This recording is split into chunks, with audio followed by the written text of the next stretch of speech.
Hello everybody and welcome back to the channel. I wanted to go back to the old school this week. So I do a series called Napoleonic Basics, and I think that we've maybe got away from, or I've got away from what that series is really designed to do. It's gone a little bit above the basics, sort of Napoleonic intermediates, I guess it's got to. So I wanted to pare it right back and we'll get back to basics.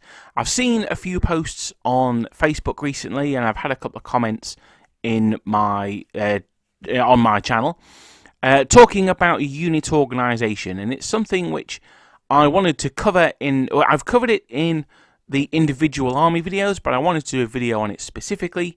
So someone who's getting into the hobby, we can just share this video with them and say this has got the information that you need in it. I'm going to be using French to demonstrate what I'm talking about here, and that's purely because I've got more French than I do anything else. Maybe I've got more. No, I've definitely got more French than Russians. I've got quite a lot of Russians. But the point here really is just to discuss the different unit sizes and how they relate to black powder. So the first one I'm going to talk about is a company. Now, a company on paper should have around about 80 to 150 men. I'm going to talk a lot about paper strengths here, and what I mean by that is the amount of people who should be in that company if every position was filled, or in that unit if every position was filled. Very rarely this was the case, and that's where we get something called field strength. So paper strength is how many people should be in that unit, and field strength is how many people actually are. It's usually between 40 to 60% of the paper strength, so you can normally halve it. When I put my figures on the tabletop, I like to go for a ratio of 1 figure equals 20 real men. So that gives a French company a size of 6 figures. In the British, it'd probably be about 3. For the Russians, it'd be 12-ish. So companies are of different sizes, but that doesn't really matter because they usually didn't operate on their own. In black powder terms, if you do have a company that operates on its own, and that would usually be very specialist infantry, we'll get on to who in a second, then they would class as a tiny unit. So if you see a scenario, or if you're going through the army lists and you make a unit tiny, then you're usually looking at a company of troops. And as I said earlier on, these are normally specialists. So you might have a company of riflemen attached to your command. You might have some Brunswick OL. They had 3 companies detached to serve in different units. Or if you're going for more specialist stuff, you might even have, say, a company of sappers, particularly if you're the French Imperial Guard. Or you might have a company of Marines, perhaps. These are small specialist units that operate on their own. And as I say, in black powder terms, you're looking at a tiny unit here. Normally around about half a dozen models or so. But these companies very rarely operated on their own, as I say, unless they were specialists. They would normally group together, and the next size unit up is the main unit size that we see in black powder, and that's a battalion. Now, whichever nation you're in, it changes the number of companies that form a battalion. For the Russians, it was 3. For the French, it was 6. For the British, it was 10. That said, the Russian ones, they only had 3 companies. 3 companies to make the battalion, but they were much bigger than a British company who had 10 to make up a battalion. So usually the battalion sizes are roughly the same. The main exception to this would be the French and the Austrians. The French had significantly more, and the Austrians had even more than the French. For a battalion, you're looking paper strength around about 1,000 men. For actual field strength, they can massively, widely vary. You can go from 300 or 400 up to slightly more than you were supposed to, maybe up to 11 or 1,200. So there's a huge variation there, and battalions can be small, they can be normal or medium, or they can be large, or they could even be very large as well. Now, there's no rules in black powder for very large, although I've come up with a couple of my own. There's no rocket science involved. But the battalion is the basic formation that we use in black powder. When we talk about, I'm going to order this unit to go forward, or if you've got 5 units in this formation or whatever, then we're talking about battalions. And this is the most common formation that Napoleonic troops would have operated in. Again, battalions very, very, very rarely operated just on their own, but they could. An example of the reason why is in the French army. Each battalion, as I say, was made up of 6 companies. Now, 4 of those were called centre companies, and they were filled with fusiliers, regular line soldiers. But they also had a grenadier company, and they were considered to be shock assault troops. And you also had a light company, and those guys would do all the skirmishing and sort of the light infantry work that was required, so they could do scouting, send out patrols, things like that as well. And for this reason, they're called the flank companies, because they would form up at the end, each end of the line, or they're also called the elite companies as well. I would suggest, and this is what I use for black powder, that you have battalions on a sliding scale. So if you've got 24 figures to be a British battalion, then I would say anything bigger than that, 36 for a French one would be large, and smaller than that would be small, so say 18. If you're fighting, say, the Austrians, and you've got that 36-man French unit, I would class that as an average one, and then the 48-man Austrian battalion would be a large unit. So you can do that on a bit of a sliding ratio scale, and I think that's how black powder works best. If you are combining, say, British and Austrians, then you will need to go for that very large, or you'll have to decide that the British are small, things like that.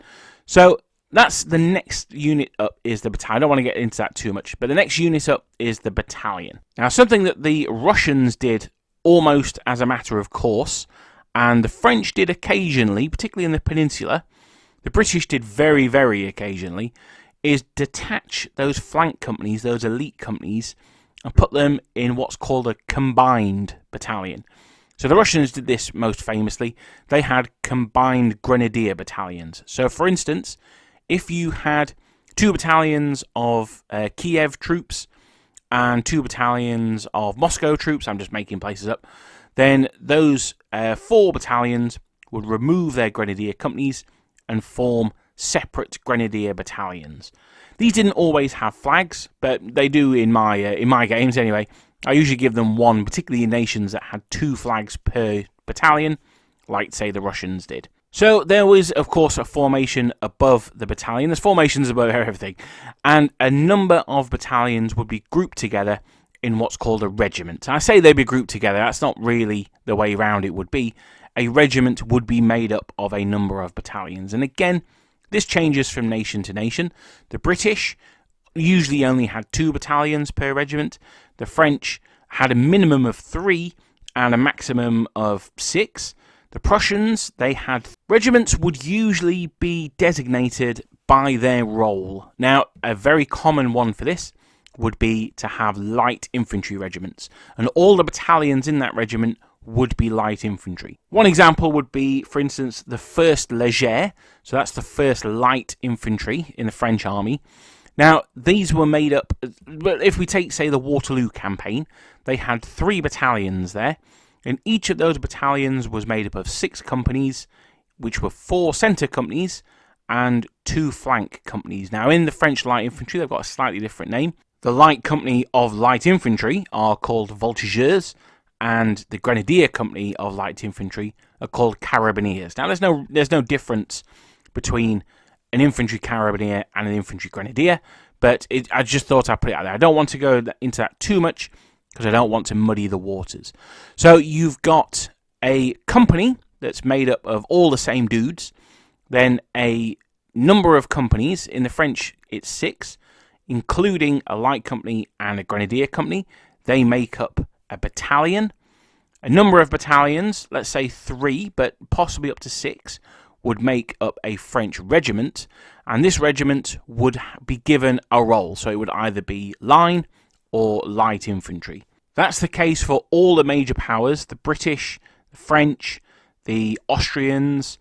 The Austrian light infantry is slightly different. They would be what's called Grenzer, but basically you would have a Grenzer regiment. It wouldn't have its own individual line infantry battalions. However, one country that does deviate from this are the Prussians. Now, their regiment was made up of 2 battalions of musketeers, they were called, and 1 battalion of fusiliers. Now, fusiliers were light infantry, so rather than have the light companies that the French did, the Prussians would effectively mass them all together in 1 battalion, and they would have a fusilier battalion, and they would act as the light infantry for the whole regiment. Now, regiments would operate on their own. Not completely, in the middle of nowhere, just on their own, but a regiment was, particularly for the French, was seen as being an entity that could look after itself. The British, very much less so, because they only usually had 1 battalion in the field. But the French, you've got 3 battalions. You're looking at a regiment which will be about 2,000 men, so they can look after themselves. Now, some regiments, particularly early on in the period, would also have something called regimental artillery. That's usually a very small gun, maybe 3-pounder, and to be honest, they were not very good. They got rid of them fairly early. In the Napoleonic period, the nations that used them the most were the backwards ones. I say backwards militarily. The Austrians, the Prussians, in the 1800s or even the 1790s, they would have these battalion guns. They got rid of them too sweet when they saw how fast the French infantry could march because they weren't slowed down by these infantry guns. For the most part, black powder doesn't really do much with regiments, although if you are selecting from the army lists at the back, they're usually done in regiments made up of X number of battalions. It's more of an administrative organisation, but it is quite useful for selecting your armies in black powder. That said, there are some nations that use regiments in black powder, so the Russians would be the best example of that. In black powder, a Russian brigadier, we'll get to them in a second, cannot issue orders to multiple units, but they can if they're 2 battalions from the same regiment, and that's to represent that the regiment would conduct exercises in amongst themselves. A regiment back in 7 Years' War, well, before the 7 Years' War days, they were often the private property of the person who raised the regiment, so they could do pretty much what they wanted with it. Now, this had changed by the Napoleonic period, but that spirit still lived on, and regiments were pretty self-contained. They could pretty much do what they wanted within the regiment, and that includes holding exercises and training the troops together. So that's why the Russians get that intra-battalion, the regimental special rule. So, as I said before, there's always a next higher level, and the level up from the regiment is the brigade. Now, a brigade is usually made up of a number of regiments. For the French, it was 2, sometimes 3. For the British, it was usually 4 or 5, but remember, that's roughly the same number of units, because the British would only have 1, maybe very rarely, but maybe 2 battalions in the field, whereas the French would have 3 battalions per regiment in the field, so already you're up to 6. So a brigade can be a number of units, a number of regiments, but normally it ends up being around about half a dozen battalions. So this is your building block of a black powder army. I would suggest, if you're getting started, a brigade is where you really want to have your first, well, probably your second milestone. I'd say the first one is a regiment, or a few different units if you're British, and a brigade is really where you want to have a first major milestone. And that's because the black powder is a brigade level game, so you are a brigadier effectively. Now, brigades are where we usually see the variations start to arrive, and that's why it's a really good scale to wargame. Because I talked very earlier on about, say, a rifle company. Well, a rifle company wouldn't be attached to a battalion, and it wouldn't be attached to a regiment, but it would be attached to a brigade. It's what's called a brigade asset. And that's where we start getting in those different units. It's all well and good painting French infantry, but by the time you've painted 6 battalions of them, it's nice to have a change, and that's what particularly the British give you, or other units that allow these smaller specialist units in there. The Austrians are quite good for that as well. But a brigade is usually made up of a number of units, not of the same type. Now, this is where And this is the big difference between a brigade and a regiment. Not for the Prussians, but for everyone else. So, for instance, in a French brigade, so let's look at Boudet's brigade at Waterloo. He had the first line in one of his brigades, and he also had the first light. So there you've got the variation. You've got the line troops and you've got the light infantry specialists. For the British, you would often have 2 or 3 line regiments. You might have a light regiment in there as well. And you might also have a company of either Brunswick OL skirmishers or 95th Riflemen or Royal American Rifles, something like that. So this is where you start to look like an army. You've got different troop types and in a combination that can work together well. The Russians would often have a brigade of 2 regiments, so that would be 4 battalions. The French often had 2 regiments as well, so that would be 6 battalions for them. And as I said, a British brigade might be 4 or 5 regiments, but each of only 1 battalion. If you want a lot of variation in your army, then the Austrian brigades are very nice because you've got line, you've got Landwehr, Grenzer, Jaegers, you've got everyone combined in brigades.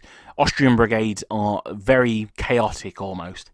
And you can also see on the screen as well, this is the first time I've got a command base. As I say, Black Powder is a brigade level game, so the brigade commander, he is one of your commanders. And as I also say, I think this is going to be a really good starting point for Black Powder. If you're wanting to get to, I want a complete Black Powder army, I think by the time you get to a brigade, you're about there. You've got around half a dozen-ish battalions, so you've got half a dozen-ish units that you can use, and you can start to see the mechanics of the game and how they really roll. The next level up from the brigade is the division. Now, a division is made up of usually 2 or more brigades, and we're starting to get into serious numbers of troops here. If a division is headed towards X location, then something big is about to go down. So you can see on the screen here that my French division is made up of 12 battalions. So you've got 2 brigades. Each brigade consists of 2 regiments, and each regiment consists of 3 battalions of 6 companies. And I think there's a real mass appeal to having a division on the table like this. As you can see, I've got 2 brigade commanders. I've also now got a divisional commander as well. And we're now getting into the higher echelons of the command of a Napoleonic army. Now this, I think, is the realistic end goal for an army you want. Is probably going to be a division. Now, one of the things that you can do, I've not done it here, but you can often add an allied brigade into a division as well. That didn't always happen, particularly in the French army. The foreign troops would usually serve in their own divisions, but, if you want a bit of variation, then you can. So, for instance, I've got 4 regiments of 2 battalions each of Swiss, so that's 8 units, which roughly equate to about a brigade. So I could have a French brigade and ally that in with my Swiss brigade to form my division. Something else that you get in division, now I added it into a second picture that I took. I'm not sure which one I'm going to use, so if you can't see them, you're going to have to imagine that they're there. If they are on the screen, it's a bit lame because they just kind of stick out. But we talked about rifles being a brigade asset. Well, at divisional level, you usually get artillery, particularly for the French and the Russians. Divisional artillery is usually your medium-sized guns. So, for instance, in the French army, you're looking around about an 8-pounder. Austrians, probably 6-pounders. But this is your workhorse stuff. It's there for close support of the division, and a division can look after itself very much so. One of the things that an infantry division will struggle against is a cavalry brigade. We haven't really gone into cavalry yet. I'm going to cover those at the end. But other than that, if it's against another infantry unit, then they're normally pretty good. Some of the smaller battles in the Napoleonic Wars will have been fought between divisions. The Battle of Maida, so to go back to our Swiss, that was a divisional confrontation. And that's sort of the smallest size battle that you can have, really. Now, the final thing we're going to talk about here, and I don't have a picture of it, I'm afraid, because I don't think I've got enough figures for it, is a corps. Now, not every army had corps. The British didn't have corps, but the French did, the Austrians did, and the Prussians sort of did. And a corps is like a miniature army. So when I say miniature army, I don't mean like an army of miniatures, well, it is. But it's got all the elements that an army does in of itself. So it'll have its own artillery, it'll have its own cavalry. And a French corps would normally be made up of 2 divisions. So you're looking at around about 24 battalions of infantry. It's got their own cavalry, usually a regiment of chasseurs, and it's got its own regular artillery, it's got its divisional artillery, and it may even, if they're very lucky, have a bit of corps artillery support as well. Usually heavier stuff, things like 12-pounders, if they can get them in, 20-pounders if you're a crazy Russian. But that's, I mean, a corps is, that's the top of it, really. I mean, you can go on to get an army as well, which is a combination of corps. But in the Napoleonic period, particularly if you're playing Black Powder, I think anything bigger than a corps would get very much out of control.